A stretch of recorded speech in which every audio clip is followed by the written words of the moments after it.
前回は、失業率を少しでも低下させるべく、ここ大寺地区に漁港を整備したんだったな。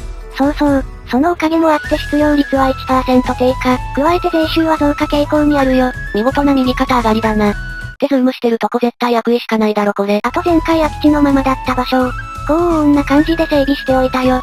いい感じに密な住宅でありますな。して今回は山陽本線の沿線開発を行っていくよ。そういや前回色々と言ってたよな。あと急ピッチで JR による延伸工事は行われ、現在はこのような状況だよ。もう駅舎までできてるのな。駅前の開発は私たちに任されているから、忙しくなりそうだよ。まあ駅前の整備の話は後々するとして、まずは沿線の開発に力を入れていくよ。今回の開発する場所はこんな感じだな。まあ大体山陽本線と北山港道路の間。そんな場所が今回の開発対象だよ。で開発を始めるのはいいんだが、沿線住民が全員山陽本線を利用するわけではない。先に公共交通機関以外でのアクセスについて触れておこう。OK。現状今回整備する沿線地域にアクセスできる主なルートは一つしかない。調布南インターで降りてこの道路を経由するルート。この一つのみ。さすがにこのルートだけじゃ心もとないな。とりあえずだが、まずは3つアクセスルートを確保することを目標に進めていこうぜ。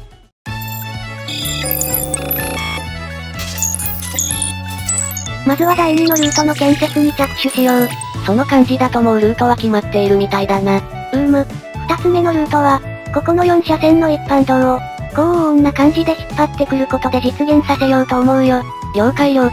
ちゃちゃっと敷設して、こんな感じで2つ目のルートの確保完了。残すは最後、3つ目のルートってところか。そうだね。ってことで早速敷設してきたよ。3つ目のルートは、浜浦インターチェンジからこの4車線の大通りを使って、南側からアクセスするルートなわけだな。こっちのルートは第1第2のルートと比べて、制限速度の問題であまり利用されないと思うけどね。つまるところ、3つ目のルートは節約ルート、的な感じってことだな。そういうこと。ってことで沿線地域へのアクセスルートの整備は完了だね。ここからようやく本題に入れるわけだ。で、とりあえずどうするんだ？まあ焦らないで。都市計画を決めるにはまず、現状の都市の状態を把握することが大切だ。言われてみればそうだな。さすが漁港整備で一時的に失業率が 80% を超えるという、すんごい伝説を残した主張なだけある。お願いだからそれはもう忘れて。で話を戻すけど、この都市ではスーパーデマンドというモットーを導入している。すべての需要が常にマックスになるモットだな。だからこそしっかり情報流を参照して需要を確認していこう。まあそれにしても相変わらずの失業率だな。商業施設マシマシで開発していこうか。そういや気になったんだが、この街の犯罪率や火災危険度はどんなもんなんだ？そういえばすっかり忘れてた。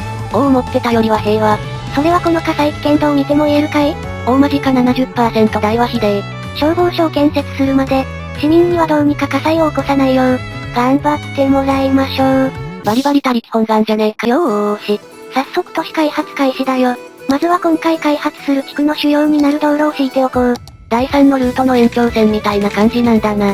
これだとダイレクトにここ埼川地区にアクセスできるからね。なかなかの便利っぷり。実際駅も近いしアクセスはすごくいいよ。ただ懸念は騒音だね騒音。そういやここって山陽本線の沿線だったな。今は鉄道好きは電車の騒音も、心地いい音に聞こえるみたいなの聞いたことあるし多分大丈夫だよ多分。とりあえずできたんでノリで名称つけます。壇ノ浦小月通り。名称に壇ノ浦が入っているということは、後々この辺りまで延伸するんだな。予定通り進めばそうなるね。だがしかし、地形的にも、なかなか難工事になりそうな予感がするから、最終的にどうなるかは未だわかんないよ。つまりその時の霊夢のやる気次第と。そうなるよ。じゃまあ、早速埼川地区の開発に取り掛かろう。それじゃあまずは住宅街から、今回なかなか広い区画を整備しないといけないから、日本の住宅詰め合わせパックを使って区画を埋めようと思うよ。なかなかいろんなバリエーションもあるから、違和感なく住宅街を作れそうだ。いやー本当にこの子は素晴らしい。もう文句なしの星5つだよこんなの。まあこのワンセットで一世帯しか住めないのは謎だけど、でも見た目重視の私たちには関係ない。人口問題なんて当たって砕けろだ。まあ私たちには人口問題以前に失業率問題が。これ以上私の心をえぐらないで。ごめん。でもよく考えたら1世帯しか住めないなら、人口をあまり増やさずに区画を埋められるから、失業率が世の終わりみたいになってる我が年にはちょうどいい。ってことに今気づいた。ずっよ。まさにチートよ。で今の開発の進度なんだけど、犀川地区の大体3分の1くらいは埋められた感じだね。もうそんなにも。ってことで、ここ犀川地区に商店街を建設しようと思うよ。確かにこの辺りは商業施設もあまりなかったし、住民も喜ぶことだろうなきっと。そうそう、ちょうど市民から、商店街作ってくれっていう要望も届いていたし、一度ここで商業需要を吸い取っておこう。ちなみに予定地はここ。犀川地区のど真ん中って感じだな。本当はもうちょっと駅に近い場所に作ろうと思ってたんだけど、まあちょうど足も鍛えられるし駅から離れててもいいかなって。何その謎理論。正のいい憂さ晴らしだよ。被害者は住民だがな。そうな細かいこと気にしてたら負けよ負け。で今回作る商店街についてなんだけど、昔に建設された古風の商店街みたいな感じのを作ってこうと思うんだよね。言いたいことはわかるがイメージが思い浮かんでこねえ。ただただ古い和風の建物が、道の脇に立っているみたいな、そんな感じの商店街だよ。オーナーなんとなくだがイメージはできた。じゃまずは今回作る商店街の基盤ということで、近代的な和風道路を敷設しよう。これはなかなかの雰囲気を醸し出されてらっしゃる。あとは適当に建物建てて細かい装飾をするだけ。楽勝よ楽勝。とりあえずプロッパボーリコでなんかいいのがないかあさるよ。今の結構良くないか？どれどれ。これはまさにぴったり。って感じだね。よしそうしようこれにしよう。なんかそういう雰囲気を醸し出されてらっしゃるぞこれは。じゃこの調子でじゃんじゃん建物を建ててこう。まず手始めに伝統工芸品を売ってそうなお店。そして角にはインド料理屋を建設。そして戻っておやきの浅草焼き下関店出店であります。すごい聞いたことある気もするけど聞いたことない気もする。そしてお次は菊田陰謀。調べたところゴム印だとかを販売してるみたい。ほうほうゴム印。でこれは土産屋。どんな土産が売られてるんだろうな。招き福だとかしそわかめとかかな。知らんけど。そして商店街の中腹あたりには銭湯を建設であります。商店街の真ん中に銭湯とか最強じゃん。これは多くの観光客も利用してくれそうだぞ。だといいねー。そして銭湯の対岸。ここにはカフェを建設するよ。古民家カフェって感じがしてなかなかにおしゃれだな。そしてお隣には饅頭屋を建設。絶対こういう店の饅頭はうまい。土産として持ち帰ったら喜ばれそうだよねー。よしあとはこっち側の角もしっかり建物を建てておこう。ここから見て左側が台湾料理店。で右側はパン工房って感じだね。とりあえず建物はこんな感じで完成だな。そうだね。それじゃああとは細かい部分の装飾をちゃちゃっと終わらせちゃおう。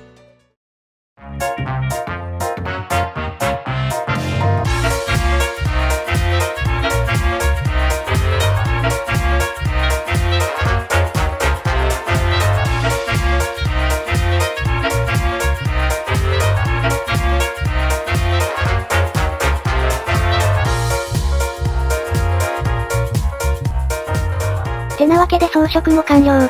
もういつでも稼働開始できる状態だな。そうだね。それじゃああと最後に、犀川地区の区画をすべて住宅で埋めよう。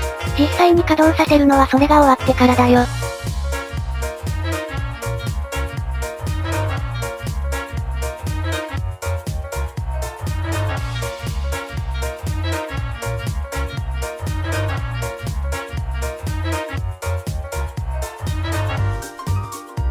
というわけで早速時間を動かしてるよ。この商店街なかなかの交通量があるみたいだな。このゲームの使用上かなり高頻度で商業施設にトラックがやってくるからね。おそらくそれも一因だと思うよ。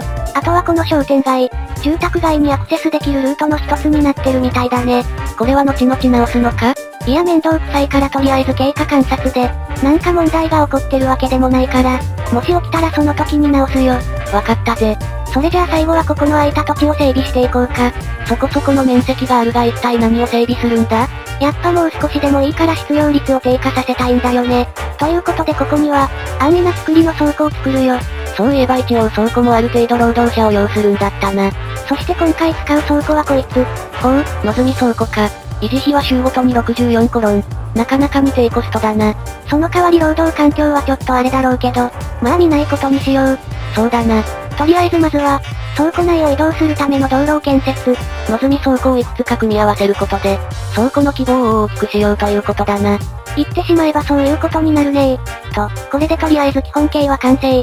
あとは自販機やらベンチやらを置いて、気持ち程度だけど労働環境を改善しよう。あとは通路脇に止まっているトレーラーヘッドなんかも、いくつか置いて雰囲気を出したら、残すは出入り口と残りスペースをどうにかするのみ。とりあえず手始めに出入り口を整備するよ。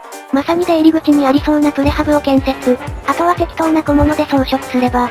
おお、しっかりと出入り口っぽい雰囲気を醸し出されてらっしゃる。そうでしょそうでしょ。あとは壇の裏を月通りと接続する方の出入り口にも、同じような装飾を施しておくよ。そしてこの空いたスペースには、一般市民向けの自販機やベンチを設置。あとはこの残りスペースにコンテナヤードを整備しよう。コンテナヤードって基本港湾施設や駅に隣接しているイメージがあるが、調べたところ一応だけど、港湾施設や駅が周りにない場所にもないわけではないみたい。そうなんだな。適当に基準線的な何かを引いて、その基準線を元にコンテナを設置。はい、これで完成。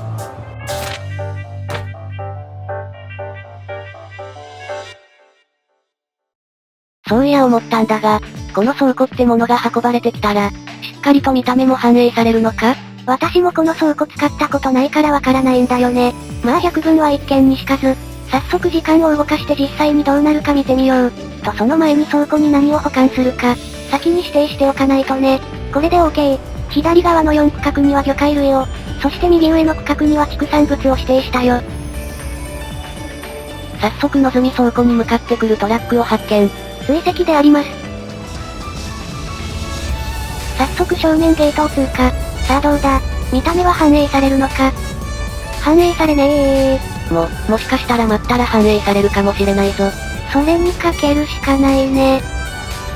待っても右上の畜産物の区画しか反映されないんだが、もしかして、魚介類は見た目が反映されないみたいだな。なんという仕打ち。私は何もしていないのに。商店街を駅から離れたところに建設したからじゃないか？別にいいじゃんそのくらい。まあしゃあない。保管するものを魚介類から商品に変更。バイバイここで取れた魚たち。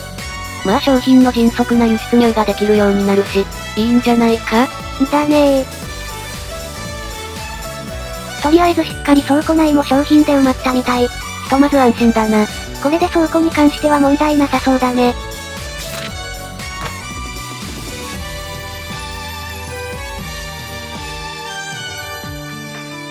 さああとは細かい装飾をしていこう。まず1箇所目はここ。山陽本線と住宅の間だな。ここは画面から見て右側の装飾を延伸していく形で。了解了解。まずはフェンスで線路と住宅を分離。あとはある程度背の高い植物を植えて、アスファルトがむき出しになってしまっているところには、丁寧に草を生やしておこう。あと壁から草がはみ出てると、少し不自然に見えてしまうから、そこに気をつけて植えていくよ。お、なかなかいい感じなんじゃないか？だね。反対側は後々開発する予定だからとりあえず今は保有。今とりあえずこんなもんかな。あと最後にしておきたいのが、北山港道路に防音壁を整備すること。確かになかなかの交通量があるし、ましてや防音壁なしはちと辛そうだな。ついでに言えば反対側には安定の山陽本線が通ってるからね。うわぁ騒音やばそう。ってわけで防音壁を整備するわけよ。で今回採用した防音壁はこれ。背が低めで透明なタイプの防音壁だな。デザイン的にもなかなかシンプルで、なおかつ景色も楽しめると思うよ。あ、脇見運転には注意ね。とりあえずまず地面に防音壁を置いて、それをムーブイットで道路の高さまで上げる。あとはこの繰り返し。手間がかかる分なかなかいい感じだな。この調子で調布南インターまで防音壁を延伸していこう。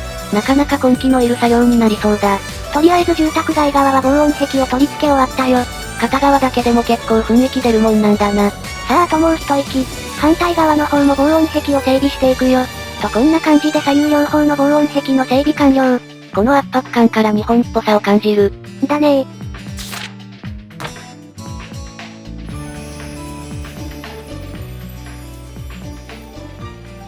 そういや駅前開発はどうするんだ？期限は明日までだから、まだ猶予はある。だから明日駅前開発しようと思うよ。間に合えばいいんだが、まあ工事が遅れないように気をつけないとな。もちろん、あと今回の開発で、どれくらい失業率が変動したか公開するよ。失業率、71%。なんだかんだで着実に減ってきてはいるな。